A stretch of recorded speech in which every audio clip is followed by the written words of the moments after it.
जय हिंद साथियों, आपका स्वागत है आपका अपना चैनल आरबी बिहार बोर्ड।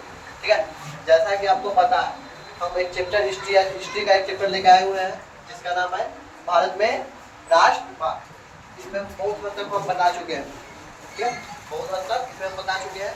आज हम पढ़ेंगे 1917 के चंपारण सत्याग्रह क्या है, उसके बाद पढ़ेंगे खेड़ा सत्याग्रह क्या है, 1918 अहमदाबाद मिल मजदूर क्या है। तीनों टॉपिक को पहले समझते हैं। जैसा कि हम बताए थे, लखनऊ अधिवेशन 1916 में हो रहा था। ठीक है, लखनऊ अधिवेशन 1916 ईस्वी में हो रहा था, जिसकी अध्यक्षता अंबिका चंद्र मजूमदार कर रहे थे। वहीं पर गांधी जी का मुलाकात किनसे होती है? राजकुमार शुक्ल से होती है। राजकुमार जी से मुलाकात होती है और महात्मा गांधी, ठीक है, जो राजकुमार शुक्ल थे, महात्मा गांधी को चंपारण आने के लिए बोलते हैं। आने के लिए बोलते हैं चंपारण। ठीक है, चंपारण क्या आने के लिए कह रहे थे? क्या है कि वहाँ पर थे ना चंपारण के जो किसान थे, ठीक है, तो वहाँ से जबरदस्ती अंग्रेजों के द्वारा, ठीक है, 20 कट्ठा पे 20 कट्ठा पर 3 कट्ठा पर, मतलब 20 कट्ठा जो होता था, 20 कट्ठा पर प्रत्येक 20 कट्ठा पर 3 कट्ठा नील की खेती कराई जाती है। मतलब 20 कट्ठा पर 3 कट्ठा पर क्या कराई जाती थी? नील की खेती। जिसके कारण राजकुमार शुक्ल महात्मा गांधी को चंपारण आने के लिए कहते हैं और यह 3 कठिया प्रणाली, इसी को कहते हैं 3 कठिया प्रणाली, को समाप्त करने के लिए कहते हैं। और यह महात्मा गांधी वादा भी करते हैं कि हम अगले वर्ष 1917 ईस्वी में चंपारण पहुंचेंगे और अपने साथियों के साथ, महात्मा गांधी अपने साथियों के साथ पहुंचते हैं चंपारण। कब पहुंचते हैं? 1917 ईस्वी में। और नील के खेती पर, ठीक है, अंग्रेज जो नील की खेती करवाते थे वहाँ पर आंदोलन करते हैं और सफल रूप से आंदोलन को क्या करते हैं?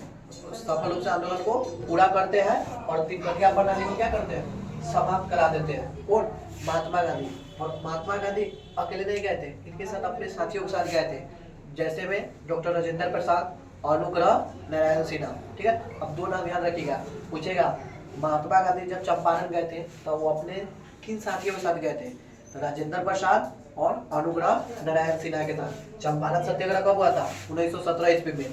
ठीक है, और एक और क्वेश्चन बनता है कि महात्मा गांधी का भारत में पहला सत्याग्रह कौन था? तो चंपारण सत्याग्रह। ठीक है, और यह नील की खेती के लिए महात्मा गांधी क्या किए थे? चंपारण सत्याग्रह। चंपारण आने के लिए महात्मा गांधी को कौन बुलाए थे?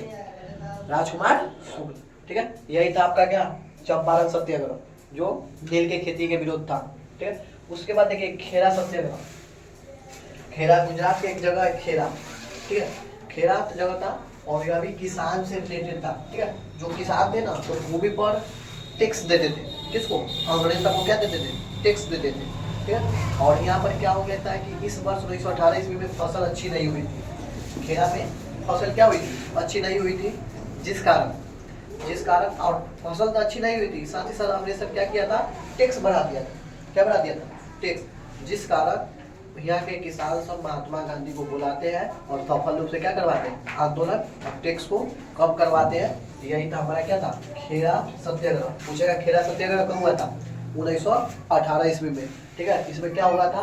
भूमि पर जो किसान का भूमि था उस पर क्या कर दिया गया था? भूमि पर टैक्स बढ़ा दिया गया था। उसको, उसके विरोध में क्या महात्मा गांधी चलाए थे? आंदोलन चलाए थे। इसी को नाम है खेड़ा सत्याग्रह के नाम से जाना जाता है। पूछेगा चंपारण सत्याग्रह कब हुआ था? 1917 ईस्वी में। खेड़ा सत्याग्रह कब हुआ था? 1918 ईस्वी में।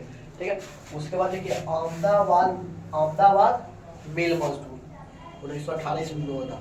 अहमदाबाद मिल मजदूर 1918 ईस्वी में हुआ था। अहमदाबाद मिल मजदूर क्या था? देखिए अहमदाबाद ये भी कहाँ पर है? गुजरात में है। क्या हुआ था कि 1918 ईस्वी में प्लेग फैल गया हुआ था। क्या हुआ था? प्लेग। तो बहुत सारा कारखाना से क्या हुआ था? मजदूर सब भाग गए थे। मजदूर सब क्या हो गए थे? भाग गए थे। तो यहाँ के जो कारखाना के मालिक होते थे, कारखाना के मालिक मजदूरों को बोला है कि आप सब आइए, मजदूर कारखाना में काम करिए, जितना वेतन होता है उतना तो देंगे ही, प्लस 50% क्या देंगे? बोनस देंगे। ठीक है, क्या देंगे?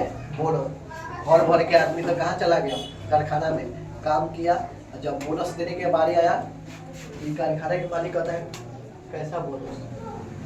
मजदूर सब शॉक्ड रह गया, कह रहा है कैसा बोनस? तो महात्मा गांधी के मजदूर को याद आया कि महात्मा गांधी आया था, चंपारण सत्याग्रह किए, खेड़ा सत्याग्रह किए और अहमदाबाद मिल मजदूर के बारे आया था, किसका याद है सब लोग को? महात्मा गांधी। कि महात्मा गांधी ही हमको क्या दिला सकते हैं? बोनस। तो महात्मा गांधी को बुलाया जाता है, तो बातचीत होता है मिल के कारखाना के मालिक से, ठीक है, और महात्मा गांधी। तो महात्मा गांधी भी और दोनों के बीच जब बात होता है तो कोई भी कहता है कि उतना तो बोनस एकाएक तो नहीं दिया जा सकता है, 50% बोनस नहीं दिया जा सकता है। तो क्या हुआ, बातचीत होता है, तो 20% बोनस क्या होता है देते हैं। तो बात कितना का था? 50% बोनस का, लेकिन दिया कितना जाता है? 20% बोनस दिया जाता है, जिस कारण मजदूर सब कहता है महात्मा गांधी घूस खा गया। कहाँ कहा गया? महात्मा गांधी क्या कहा? घूस खा गया। तो महात्मा गांधी था महात्मा गांधी, तो महात्मा गांधी भूख हड़ताल पर बैठ गए। क्या हो गए? भूख हड़ताल पर हो गए। तो भूख हड़ताल पर बैठ गए, तो बहुत दिन जब भूख हड़ताल पर रह गए, तब लास्ट में मिल मजदूर को क्या हुआ? 35% बोनस दिया गया। कितना दिया गया? 35%। कितना बोनस दिया? 35। अब महात्मा गांधी फिर भी नहीं हट रहे थे। महात्मा गांधी भूख हड़ताल में बैठे थे, फिर भी नहीं हट रहे थे। इसका कारण था, तो हम कह रहे थे मजदूर सभी मान गए थे 35% पर, और कारखाना वाला भी मान गए थे, लेकिन महात्मा गांधी कह रहे थे कि अब इसको क्या करने के लिए? 35% परमानेंट करने के लिए, मतलब कि उसके सैलरी में अब एक्स्ट्रा करिए 35% हमेशा के लिए। अगर उसको 10,000 रुपया मिलता है सैलरी था, ठीक है, और 35% बोनस मिलेगा तो कितना हो जाएगा? 13,500 रुपया। तो ये कह रहा है कि 13,500 इसमें महीना में करके दीजिए, ठीक है, न कि बोनस में। हर मंथ में कितना मिलना चाहिए? 13,500 रुपया। तो यहाँ पर ही महात्मा गांधी सफल रूप से क्या करवा देते हैं? अहमदाबाद मिल मजदूर भी करवा देते हैं। तो यहाँ के मजदूर भी बहुत खुश हो गए, और महात्मा गांधी का पूरा भारत में नाम आ गया। महात्मा गांधी देखिए दक्षिण अफ्रीका में थे, तो वहाँ पे अभी आंदोलन बहुत अच्छी किए। भारत में आए 1917 ईस्वी में चंपारण सत्याग्रह, 1918 में खेड़ा सत्याग्रह, 1918 में अहमदाबाद मिल मजदूर, और सब सफल रूप से किए, और महात्मा गांधी का नाम पूरा भारत में हो गए, और सबसे बड़ा नेता में इनका नाम गिना जाता था, ठीक है। ऐसा कहा जाता है कि महात्मा गांधी जिस आंदोलन में चल जाते थे वह सफल रूप से करके ही आते थे, ठीक है। उसके बाद अंग्रेज सब क्या किए कि एक एक्ट लाता है, एक नियम कानून लाता है, जिसका नाम है रोलेक्ट एक्ट। क्या लाते हैं? रोलेक्ट एक्ट, ठीक है। तो देखिए रोलेक्ट एक्ट के बारे में तो बताएंगे, लेकिन एक बात यहाँ से याद रखिएगा कि रोलेक्ट एक्ट पूछेगा कि जब रोलेक्ट एक्ट आया था तो उस समय भारत का वायसराय कौन था? तो जेम्स फोर्ड था। कौन था? जेम्स फोर्ड था। ऑब्जेक्टिव में पूछता है, ठीक है, कि जब रोलेक्ट एक्ट आया था उस समय भारत का वायसराय कौन था? जेम्स फोर्ड था, ठीक है। अब दूसरा ऑब्जेक्टिव पूछेगा कि रोलेक्ट एक्ट कब आया था? तो 19 मार्च 1919 ईस्वी में आया था। 19 मार्च 1919 ईस्वी में आया था। उस समय भारत का वायसराय कौन था? जेम्स फोर्ड, ठीक है। तो ये रोलेक्ट एक्ट क्या है इसको समझते हैं। देखिए रोलेक्ट एक्ट लाया गया था सिडनी रोलेट के द्वारा। एक व्यक्ति था जिसका नाम था सिडनी रोलेट, ठीक है। यह था भारतीय क्रांतिकारियों के लिए लाया गया था।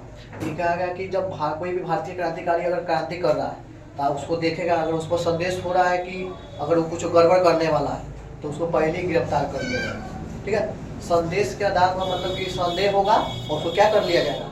गिरफ्तार कर लिया जाएगा, ठीक है। उसको देखेगा, नहीं पूछेगा कि वो क्या कर रहा है, सब उसको खाली अंग्रेज को शौक होगा, उसको क्या कर लिया जाएगा? गिरफ्तार कर लिएगा। इसी को कहते हैं बिना अपील, बिना दलील और बिना वकील के कानून कहा जाता है। किसको? रोलेक्ट एक्ट। मतलब शक हुआ आपको गिरफ्तार कर लेगा। रोलेक्ट एक्ट में क्या था कि अगर कोई व्यक्ति अगर क्रांतिकारी है, अगर उस पर हमको शक है तो क्या कर लेंगे? गिरफ्तार कर लेंगे। यही लाया था रोलेक्ट एक्ट। ऐसे बताइए अगर ये वाला नियम अच्छा रहता, थोड़ा भी क्रांति होता गिरफ्तार, थोड़ा भी क्रांति होता गिरफ्तार, ठीक है। वही है रोलेक्ट एक्ट। किसके द्वारा लाया गया था? सिडनी रोलेट के द्वारा लाया गया था। उसमें भारत के वायसराय कौन था? जेम्स फोर्ड, ठीक है। तो इसको महात्मा गांधी क्या कहा है?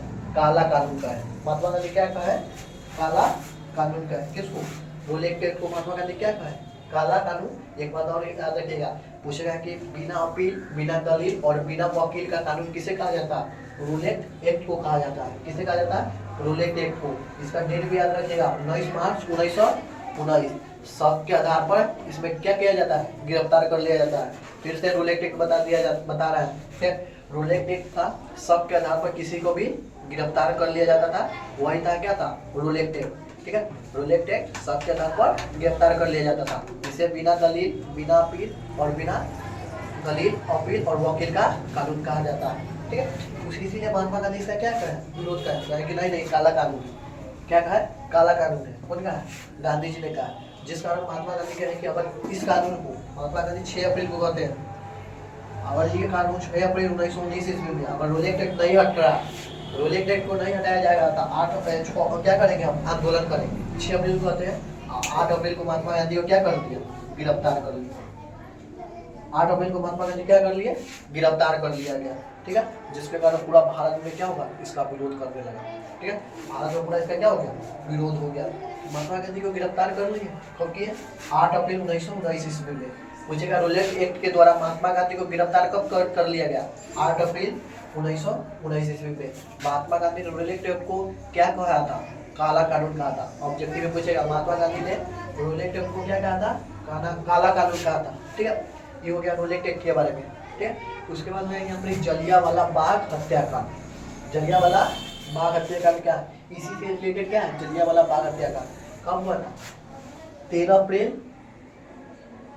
1919 ईस्वी में। कब हुआ था, पूछेगा पहला क्वेश्चन यही से आएगा, जलियांवाला बाग हत्याकांड कब हुआ था, 13 अप्रैल 1919 ईस्वी में। देखिए जलियांवाला बाग एक है पंजाब का जगह, ठीक है। पंजाब के अमृतसर का एक जगह है, जलियांवाला बाग एक जगह है, ठीक है। वही पंजाब का 2 बड़ा नेता था, जिसका नाम था सत्यपाल मलिक और सैफुद्दीन किचलू।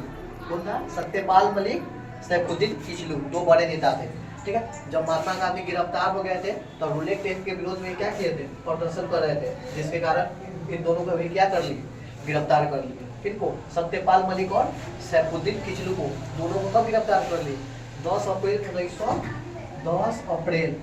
1919 ईस्वी में। किनको गिरफ्तार कर लिए, सत्यपाल मलिक और सैफुद्दीन किचलू। और पंजाब में क्या हुआ, इसका भी बहुत बड़ा आंदोलन हो गया, जिसे जानते हैं जलियांवाला बाग हत्याकांड। मतलब इसका क्या क्या प्रदर्शन करने के लिए, ठीक है। मतलब जब ये दोनों गिरफ्तार हो गया ना, तो जलियांवाला में लोग क्या हुआ, जलियांवाला एक क्या मैदान था, वहाँ पे सब क्या होते थे, इकट्ठा होते थे। क्या होते थे, सब शांतिपूर्वक इकट्ठा होकर अपनी बातों को क्या कर रहे थे, रख रहे थे। तो अभी देखिए पंजाब का ब्रिटिश गवर्नर था, जिसका नाम था माइकल ओडायर। पंजाब का ब्रिटिश गवर्नर जनरल था माइकल ओडायर। कौन था, माइकल ओडायर किसको संदेश भेजता है, आर डायर को, कि जलियांवाला बाग में सब क्या कर रहे हैं, विरोध कर रहे हैं सबका, जिस कारण संदेश देता है माइकल ओडायर, किसको देता है, आर डायर को। और ये आर डायर जाता है जलियांवाला बाग में और सब निर्दोष लोगों को क्या करता है, गोली चलवाने लगता है। कौन, आर डायर। संदेश कौन देता है, ओडायर, माइकल ओडायर किसको देता है, आर डायर को, ठीक है। आर डायर को क्या देता है, संदेश देता है, और आर डायर जाता है और जलियांवाला बाग में सभी लोग पर क्या चलाता है, गोलीबारी चला देता है, ठीक है। और जो जलियांवाला बाग था ना, एक पूरा मैदान था, ठीक है, जिसमें एक ही गेट था। क्या था, एक ही गेट से जाने और आने के लिए क्या था, एक ही गेट था। इसको बंद कर दिया या कुआं था वो पीछे, ठीक है। इसमें सब निर्दोष लोगों पर क्या चला दिया था, गोली चलाया, जिसमें 1000 प्लस लोग मरे गए। और इतिहास में बताता है 389 लोग ही मरे, ठीक है। 1000 से ज़्यादा लोग मर गए थे, लेकिन अब लोग बताता है 389 मर गया। बुक पढ़िएगा तो कहेगा 389, लेकिन इससे ज़्यादा लोग मर गए थे, ठीक है। इसी को जलियांवाला बाग हत्याकांड के नाम से जाना जाता है। एक बार और बता देते हैं जलियांवाला बाग हत्याकांड क्या था, ठीक है। 13 अप्रैल 1919 ईस्वी में जब 2 पंजाब के बड़े नेता सत्यपाल मलिक और सैफुद्दीन किचलू क्या होते हैं, गिरफ्तार हो गए थे। इसी के विरोध में एक शांतिपूर्वक क्या कर रहे थे, सब प्रदर्शन कर रहे थे। कहाँ पर, पंजाब के एक जगह जलियांवाला बाग, ठीक है। जलियांवाला बाग में शांतिपूर्वक से अपनी बातों को रख रहे थे। तो अभी ब्रिटिश गवर्नर जिसका नाम है माइकल ओडायर, ठीक है, माइकल ओडायर संदेश भेजता है किसको, रेजिनोल्ड डायर को, मतलब आर डायर को। वो डायर किसको भेजता है, कहता है आर डायर चल जाता है कहाँ पर, पंजाब के जलियांवाला बाग नामक जगह पर जाता है और सभी लोग पर क्या चलवा देता है, गोली चलवा देता है, जिससे 1000 से ज़्यादा लोग मरे जाते हैं। लेकिन अपने बुक में 389 दिया जाता है, 389 लोग मरे गए थे, ठीक है। और बहुत लोग क्या हो गए थे, घायल हो गए थे, ठीक। इसी को जलियांवाला बाग हत्याकांड के नाम से जाना जाता है। एग्जाम में पूछेगा जलियांवाला बाग हत्याकांड कब हुआ था, 13 अप्रैल 1919 ईस्वी में हो गया। पूछेगा पंजाब का 2 बड़े नेता जिसे गिरफ्तार कर लिया गया था, सत्यपाल मलिक और सैफुद्दीन किचलू। महात्मा गांधी ने किसे काला कानून कहा था, रोलेट एक्ट को, ठीक है। तो किसने सभी लोगों पर गोली चला दिया था, आर डायर। आदेश किसने दिया था, ओ डायर, ठीक है। तो देखिए ये तो हो गया अब जलियांवाला में सभी लोग, बहुत लोग इसमें क्या हो गए, मरे गए, ठीक है। बहुत लोग के क्या हो गया, इसमें हत्या हो गया था, ठीक है। तो इसका क्या हुआ, सब विरोध फिर उपभोग करने लगा, ठीक है। अंग्रेज इसके जांच के लिए एक समिति को बैठाता है, जांच के लिए क्या बताता है, एक समिति को बताता है, हंटर समिति। कौन बैठाता है, अंग्रेज सर। हंटर समिति में पता है क्या कहा गया कि जो वो डायर द्वारा लिया गया निर्णय सही था। वो डायर द्वारा लिया गया निर्णय क्या था, सही था। हंटर समिति में कहा गया, हंटर समिति में कहा गया कि जो वो डायर है ना, वो डायर माइकल वो डायर, इसके द्वारा लिया गया निर्णय क्या था, सही था। क्या था, सही था। ठीक है, लेकिन क्या था उसके बाद क्या होगा, एक कांग्रेस द्वारा एक क्या समिति का गठन किया जाता है, कांग्रेस द्वारा एक समिति का गठन किया जाता है जिसका नाम होता है मदन मोहन मालवीय समिति का गठन किया जाता है, यह कांग्रेस द्वारा किया जाता है। ठीक है, और इसमें 8 वो डायर को कहता है कि जो वो डायर निर्णय लिया था वो क्या किया था, जल्दबाजी में निर्णय लिया था। ठीक है, वो गलत किया था। ठीक है, और हंटर समिति में क्या किया है पता है, इसमें क्या सही ठहरा दिया गया था। और जब वो डायर है ना, वो डायर जब ब्रिटेन जाता है तो उसको पुरस्कार से सम्मानित किया जाता है। 2600 पाउंड क्या देता था, पैसा उसको दिया जाता था, 2600 पाउंड। 2600 पाउंड से पुरस्कार किया गया, एक तलवार दिया गया और कहा है कि ब्रिटिश साम्राज्य का क्या है, शेर है। किसको, वो डायर, वो डायर को क्या है, ब्रिटिश साम्राज्य का शेर है। ठीक है, उसके बाद जब ये सब हो गया था, जब ये सब हो गया था तो रविंद्रनाथ टैगोर ने ना नाइटहुड का उपाधि क्या कर दिया था, त्याग दिया था। नाइटहुड का उपाधि क्या त्याग दिया था। और उसके बाद जो 8 डायर था, 8 डायर 1927 ईस्वी में आत्महत्या कर लेता है। 1927 ईस्वी में क्या कर लेता है, आत्महत्या कर लेता है 8 डायर, और बच को जाता है वो डायर। तो 1940 ईस्वी में भारत का एक शेर जिसका नाम है उधम सिंह, 1940 ईस्वी में भारत का एक शेर जिसका नाम है उधम सिंह। उधम सिंह पूरे ब्रिटिश संस्था में जाकर वो डायर को क्या करता है, गोली मारकर हत्या कर देता है। ठीक है, किसको, वो उधम सिंह जाता है कहाँ पर, ब्रिटेन, और जाकर माइकल वो डायर को क्या करता है, पूरे मंच में क्या पूरा मंच सजा हुआ था और सभी लोगों के सामने में किसको, वो डायर को गोली मारकर हत्या कर देता है, कौन, उधम सिंह। ठीक है, इतना जलियांवाला बाग हत्याकांड हो जाएगा, पूछेगा चंपारण हो गया, खेरा हो गया, औरंगाबाद हो गया, प्रोजेक्ट हो गया। ठीक है, सब ऑब्जेक्टिव तौर में कैसे पूछेगा, आपको एक बार रिकॉल करवा देते हैं। ठीक है, देखिए अगर पूछेगा आपसे चंपारण सत्याग्रह कब हुआ था तो 1917 ईस्वी में। ठीक है, खेरा सत्याग्रह कब हुआ था, 1918 ईस्वी में। अहमदाबाद मिल मजदूर कब हुआ था, 1918 ईस्वी में। ठीक है, उसके बाद आपसे पूछेगा कि जो ये क्या रोलेट एक्ट कब आया था, तो 19 मार्च 1919 ईस्वी में। रोलेट एक्ट को महात्मा गांधी क्या कहा था, काला कानून कहा था। उसके बाद पूछेगा जलियांवाला बाग हत्याकांड कब हुआ था, 13 अप्रैल 1919 ईस्वी में। ठीक है, जलियांवाला बाग हत्याकांड हुआ था तो इसकी जांच के लिए किस समिति का गठन किया गया था, तो हंटर समिति का गठन किया गया था। एक और कांग्रेस के द्वारा समिति का गठन किया गया था जिसका नाम था मदन मोहन मालवीय समिति। ठीक है, आज के लिए इतना ही। ठीक है, और इसको क्या करें, चैनल को ज़्यादा सब्सक्राइब कर लीजिएगा, शेयर करिएगा। ठीक है, और आगे करिएगा, आगे इसको शेयर करते रहिएगा ताकि और अच्छा से अच्छा कंटेंट आपको मिलते रहे। ठीक है।